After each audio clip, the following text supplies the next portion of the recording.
Chez DC Comics, ils savent y faire.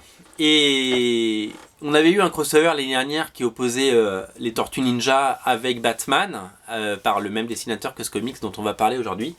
Et aujourd'hui, on va quand même parler d'un truc absolument dingue pour les gens qui sont nés dans les années 70 comme moi, à la fin des années 70, et qui ont regardé beaucoup de dessins animés dans les années 80 comme moi. C'est la rencontre de He-Man et des Thundercats. Alors, si vous êtes un bon français, He-Man et Thundercats, ça se traduit par Musclor et les Cosmocats, parce qu'à l'époque, on traduisait les titres. Et donc, du coup, voilà. Donc, ils ont décidé de faire un comics, la rencontre de ces deux séries des années 80, dans un comics, une série en 6 parties, dessinée par Freddy Williams III, le dessinateur donc du Batman Tortue Ninja de l'année dernière, qui sort chez Urban en janvier, et le premier numéro coûte seulement 10 €, et ça, je pense que ça va cartonner. C'est disponible sur Amazon et un peu partout. Donc voilà, c'est la rencontre des Thundercats, et au départ, je me suis dit, mais est-ce que je vais le prendre et est-ce que je vais le montrer, ce comics? Et j'ai pris un vrai plaisir à le parcourir dans un premier temps, et puis à le lire dans un second temps, puisque d'abord, graphiquement, je trouve que c'est absolument parfait. D'abord, on retrouve tous les personnages, le maître d'armes, Musclor, etc., qu'on a aimé, Skeletor et compagnie.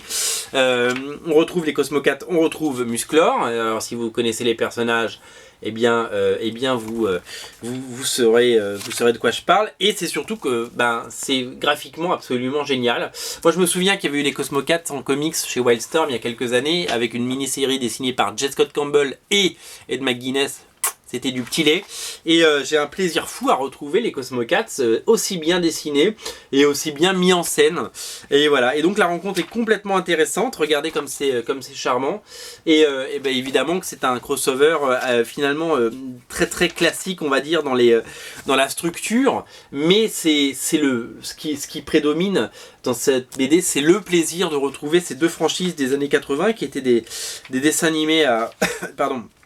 Des dessins animés, regardez, il y a Moumra, des dessins animés à succès, et qu'on a voilà, un vrai grand plaisir à retrouver.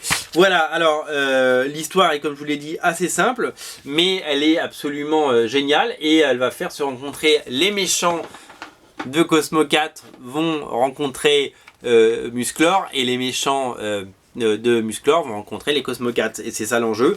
Et puis on peut imaginer que ce qui se passe dans tous les crossovers, il va falloir, c'est l'union qui fait la force, etc. Ils sont tous là, voilà. Je vous montre tous les personnages: Moumra, Skeletor, Musclor, le maître d'armes, comment il s'appelait? Tigro, je sais plus, oh là là, parce que le nom anglais est différent du nom français. Enfin bon, quoi qu'il en soit, c'est un vrai pur plaisir, c'est une vraie Madeleine de Proust. Les Cosmocats et Musclor, moi je trouve que ce projet est un peu dingue et un peu fou. Et voilà, je voulais vous le présenter. Voilà, c'est comme ça.